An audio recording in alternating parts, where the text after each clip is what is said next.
Olá, minha gente. Eu sou o professor Rinaldo Beltrão e teremos agora uma aula de matemática para estudantes do 8º ano. Pega aí seu caderno, sua caneta, que vai ter coisa que vai precisar copiar daqui a pouco, tá? A aula de hoje é sobre sequências recursivas. Eu queria começar perguntando se vocês já ouviram falar em números triangulares, tá? Já ouviram falar em números triangulares? Vou explicar agora para você o que são. Números triangulares é o seguinte: imagine você pegar 3 circunferências, 3 círculos, ou 3 bolinhas daquelas de bilhar, e você conseguir colocar em forma de um triângulo, tá certo? E aí a gente vai contando quantas bolinhas tem. Então, nesse primeiro exemplo aí, ó, é o menor número triangular que eu consigo determinar, são com 3 bolinhas, né? Porque a gente bota ali na forma triangular e a gente encontra o primeiro número, que é o número 3, tá? Se eu quiser fazer a próxima construção, eu vou precisar de 6 bolinhas, que é justamente essa que você pode ver aí na tela, certo? A próxima construção, que possa eu ter as minhas bolinhas, tá certo? Pensa lá na bolinha de bilhar, de sinuca. A próxima construção que eu vou fazer, eu consigo fazer ela usando 10 bolinhas.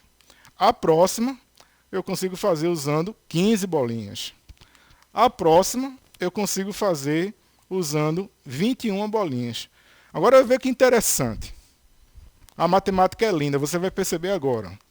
Se eu for olhar daqui, ó, do 3 para o 6, eu vou perceber que eu andei 3 casas, né? Eu somei 3 unidades, né? 3 mais 3 é 6. Percebe? Agora, ó, do 6 para o 10, eu vou adicionar 4 unidades, ó. Vou pular 4 casinhas. Do 10 para o 15, 5. Do 15 para o 21, 6. Não é lindo isso? Então, é essa construção que a gente consegue com os números triangulares. E a gente consegue ir mais além. Ó. Então, aqui está a mesma sequência, 3, 6, 10, 15, 21, que do 3 para o 6 a gente somou 3 unidades, depois somou 4, depois somou 5, depois somou 6. Se eu quiser o próximo número, o que é que eu vou fazer? Eu vou somar 7 unidades. Não preciso nem desenhar mais. E aí eu vou achar o número 28. Se eu quiser saber qual é o próximo número dessa sequência, eu já sei que eu vou somar 8 unidades. Então eu vou achar o número 36. Se eu quiser mais uma vez, eu agora vou somar, tenho certeza que você disse aí na sua casa, 9 unidades. E aí eu vou chegar no número 45, certo? E aí a gente construiu algo que vai ser justamente o assunto da aula de hoje. Então foca aqui na tela agora. 2 definições importantes. Primeiro, de sequência numérica, que é uma sucessão finita ou infinita de números, ou seja, ela pode ser finita, ter fim, ou ser infinita, não ter fim nunca, certo? Obedecendo uma determinada ordem definida antecipadamente, ou seja, para eu definir uma sequência numérica, precisa ter uma regrinha que defina ela. Essa é a primeira definição. A segunda definição, foca aqui no quadro, uma sequência numérica ela é chamada recursiva quando determinado termo pode ser calculado em função de termos antecessores. Ou seja, um número depende dos números que estão antes dele, certo? Então essas definições são bastante importantes para a gente continuar a nossa aula. Então vamos para frente, né? Vamos ver agora alguns exemplos, que é aquele negócio que eu falei já na aula passada, né? Matemática, quando você começa com a teoria, às vezes as pessoas ficam meio em dúvida, né? Mas quando a gente parte para os exemplos, as coisas já começam a clarear. E é isso que a gente vai fazer agora, certo? A gente vai partir para os exemplos, que eu tenho certeza que as coisas vão ficar mais tranquilas. Então, eu tenho aqui, ó, 4 exemplos de sequência, certo? E a gente vai analisar se elas são recursivas ou não. Então, nesse primeiro exemplo aí da letra A, eu tenho 1, 5, 9, 3, 17. Se você for prestar atenção direitinho, você vai ver que de um número para o outro sempre existe a mesma diferença, que são 4 algarismos. Eu digo, são 4 números a mais. Né? Então, do 1 para o 5 eu somei 4, do 5 para o 9 eu somei 4 novamente, do 9 para o 3 eu somei 4, do 13 para o 17 eu somei 4. Então, a sucessão dos números que vão aparecendo nessa sequência, um depende do outro. Então, logicamente, essa é uma sequência recursiva.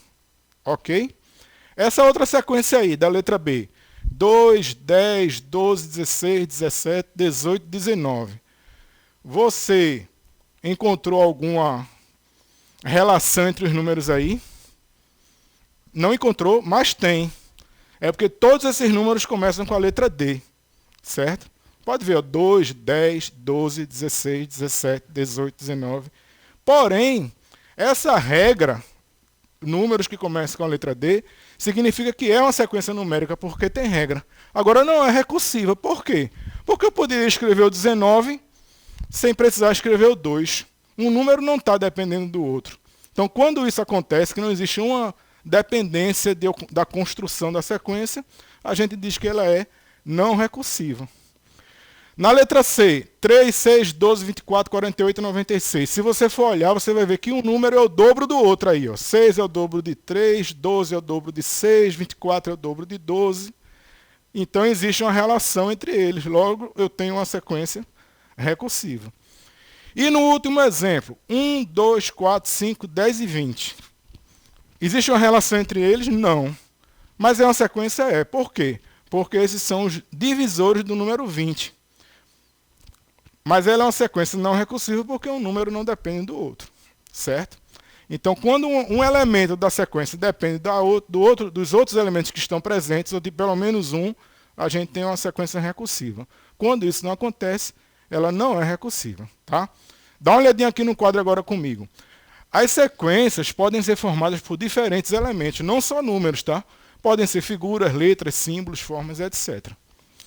E aí a gente vai ver alguns exemplos disso, tá certo? Vamos tentar completar as sequências abaixo, colocando os 3 próximos elementos da sequência.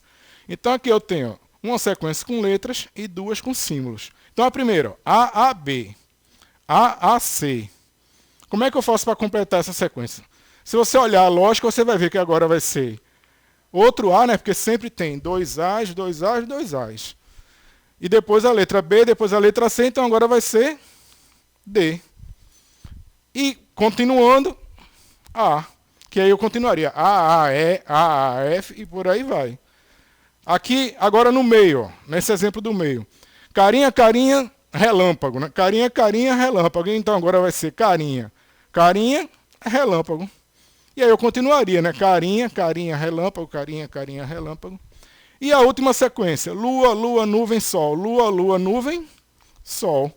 E aí, lua, lua. E aí eu tenho exemplos de 3 sequências recursivas. E por que elas são recursivas? Porque cada elemento depende do elemento anterior. Eu não posso jogar em uma letra sem saber qual era a letra que estava vindo antes dela, ou as letras que estavam vindo antes dela. Eu não posso aqui jogar um desenho, um símbolo, sem saber quais são os exemplos que estavam vindo antes dos símbolos. Então, essa é a grande diferença entre a sequência ser recursiva e a sequência ser uma sequência não recursiva, certo? Então, esse foi o exemplo. Eu acho que o exemplo já dá para a gente clarear, né? Então, a teoria começa, quando a gente está com a teoria, a gente apresenta, né, daquela definição e você começa a ter ideia daquilo que está acontecendo. Quando a gente vai para o exemplo, a gente já tem clareado o que a gente precisa fazer. Mas a gente só aprende mesmo, eu acho que tudo na vida é assim, né? É quando a gente vai para a prática, a gente vai fazer. E por isso, chegou a hora do nosso desafio, certo? E qual é o desafio de hoje? A sequência de Fibonacci, que foi um matemático italiano, é uma sequência que pode ser observada na análise de mercados financeiros, na ciência da computação, na biologia, como, por exemplo, nos galhos das árvores, na alcachofra e no abacaxi. É uma sequência de números inteiros, começando por 0 e 1, na qual cada termo subsequente corresponde à soma dos 2 anteriores, certo? E aí o que é que você vai fazer? Só precisa copiar essa partezinha de vermelho aqui no final. A sua tarefa de hoje vai ser escrever os 10 primeiros números da sequência de Fibonacci, tá certo? Aí alguém pode dizer, ai meu Deus do céu, que coisa difícil. Não, vamos pensar direitinho. É uma sequência que só tem números inteiros, então não vai ter fração, não vai ter número decimal, é só número inteiro. E ela começa com 0 e 1, então você já tem 2 algarismos aí, né? E o próximo vai ser a soma dos 2 anteriores. Então, 0, 1, qual vai ser o terceiro? É a soma de 0 e 1. Qual vai ser o quarto? Vai ser a soma do segundo mais o terceiro. O resto é com você. Faça e mostre ao seu professor quando voltar à aula presencial. E a gente vai ficando por aqui até a próxima aula, se Deus quiser. Tchau!